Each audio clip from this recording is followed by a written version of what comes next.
Vlogmas Day 3. Hey gracious grown peeps. Hope you're enjoying your holiday season. Our thoughts, our prayers, and our love are with you all.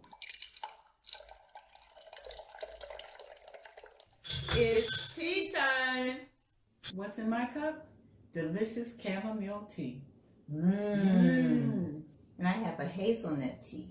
Delicious. Christmas is on the horizon, and we're still trying to eke out the last little bit of fun and festivities during the holiday season. So what are you up to? Well, I'm up here trying to self-quarantine. No, not self-quarantine.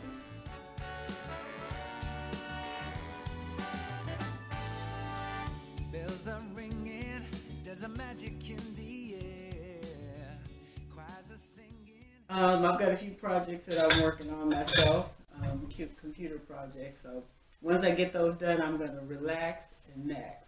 Or is it max and relax? Joy and happiness, the stars are bright as we share a winter's night. Here's to Christmas. We've been talking a long time about spending more time with God, more time with the Lord, and getting some clarity really on what His purpose is for our lives. So that's a big thing. While we have a little bit of extra time, while we're not running around here and there doing things, can we spend more time with God? And part of that is we need to simplify.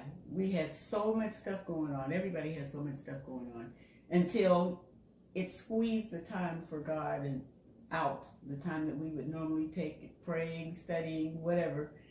We had very little of that because we were so busy. So we were able to pare things down, and the unnecessary, get rid of that and just keep that's necessary. And secondly, closer relationships with family and friends. Can we get any closer? We could always get closer. Our family is scattered all across the country and really all across the world when you think about some of our cousins. It's been remarkable that during COVID, we've been able to talk to them more. We have regular health and wellness checks with our close family members, and we've been reaching out to cousins more, just Even a cousin in France. yeah, even our cousin and friends. Shout out Terry. We've connected more regularly with friends that we haven't talked to in a long time or didn't talk to as much, just to check in and see how everybody is doing. At the rate that we've lost family and friends during COVID, it just seems like it's so much more important now to stay in touch.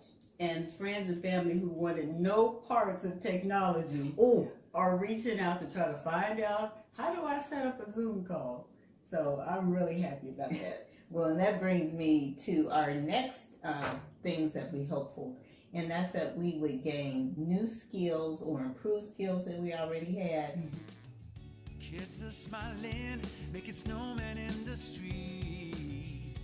People Using video, but usually somebody else set it up. I didn't have to set it up. I just had to be on the call or be on the video chat or whatever it is. But this is a whole new ball game when you have to set everything up yourself, do all the lighting, and oh my goodness. And let me tell you, I do a lot of perpetrating. People think I'm setting this stuff up. She sets it up, and then I sit there like I've done it all. Yeah, well, we're going to talk about that. But anyhow, that's one thing I can say is an important skill, because I don't think this video communication is going to go away anytime soon. If anything, going into the new year, even after a vaccine and herd immunity and everything, people have found that they can work very successfully from home and communicate very well via video. And living in northeastern Ohio, where we live, we get brutal winters, lots of ice, lots of snow. And if you could sit home and sip your tea and have your meeting, as opposed to slip and slide up and down the highway, let's do it. Let's keep that. True, sister, true. And the next thing that we were hoping for, some new positive experiences. I sought those out as much as I could. Absolutely. And we talked earlier about keeping our joy. So every day we need to find at least one thing that brings us joy. Because we live in the Midwest, all the fun stuff happens on the East Coast or the West Coast. That's not true. We have fun stuff in the Midwest too. Yeah. But when you watch TV, when you watch media anyway, most of the things are originating from either New York or California. In this new environment, shows have a virtual audience. I went online and found out how you could be an audience member. To be home with family. Years ago, we got the bright idea to attend tapings of television shows. What was the biggest one going originally? It was the Oprah Show. The original Oprah Show, not OWN. This is long before OWN. We're talking years ago. I think it was something like 2001.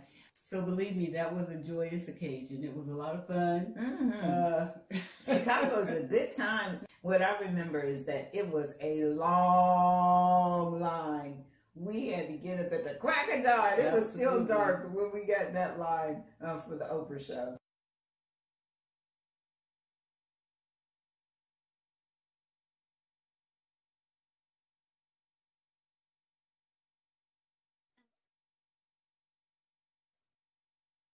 Many years later, around 2014, we went to the Steve Harvey Show, also based in Chicago.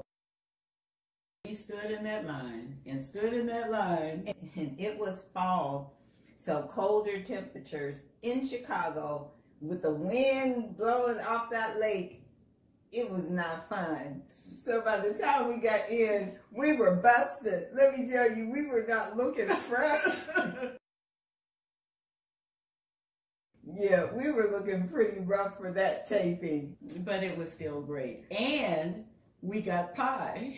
They had a pie eating contest, and we had to sample the pie. That was good. But that experience of judging that pie, oh my goodness. Okay, our bakers have each put a modern twist on this American. The Oprah Show gave us nothing. Not even a box of Kleenex under your chair. We didn't get there for one of the giveaway shows. Although we tried. It was really all about the experience and just being together, doing something different. So that leads me to audience attendance 2020. Now most of the shows are having virtual audiences, and you get to attend the show from the comfort of your own home. That's what I got a chance to do with the Cameron Show. And Jan didn't want to participate. I don't know why. Why did you want to participate? We're not going to talk about that. We'll just say that I participated from the production side. Okay, she was the showrunner. So she kind of made sure that things were set up and I was looking right on camera. So thank you for that. What I got out of it was an interesting experience, a learning opportunity, and it was a positive event in the middle of a pandemic holiday season.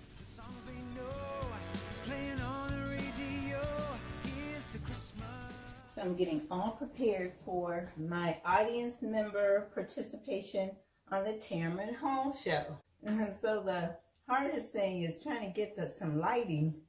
So just use whatever you have available and hope it works. Remember, they can't see your setup. They just see you on camera. So I just have some regular office lights and just things that I happen to have on hand. And an inexpensive ring light. And yes, it is a hot mess.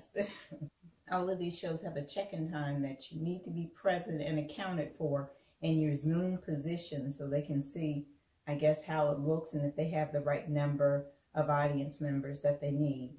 And they want this very, very blank, plain background. So that's what I have going on here.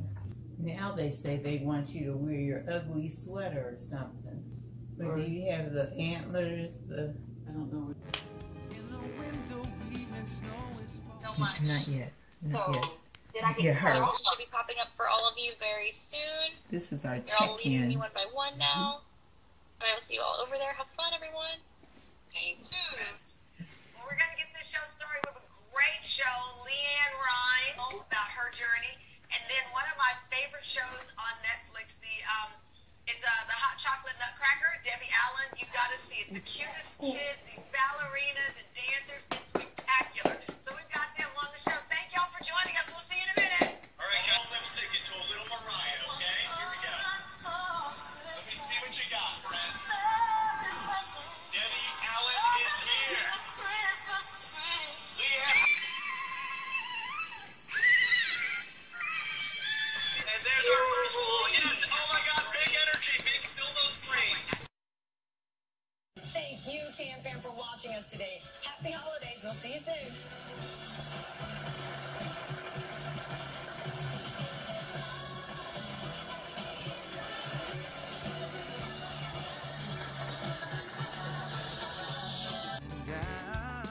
You know what to do. Like us, comment, subscribe, and tell everybody you know.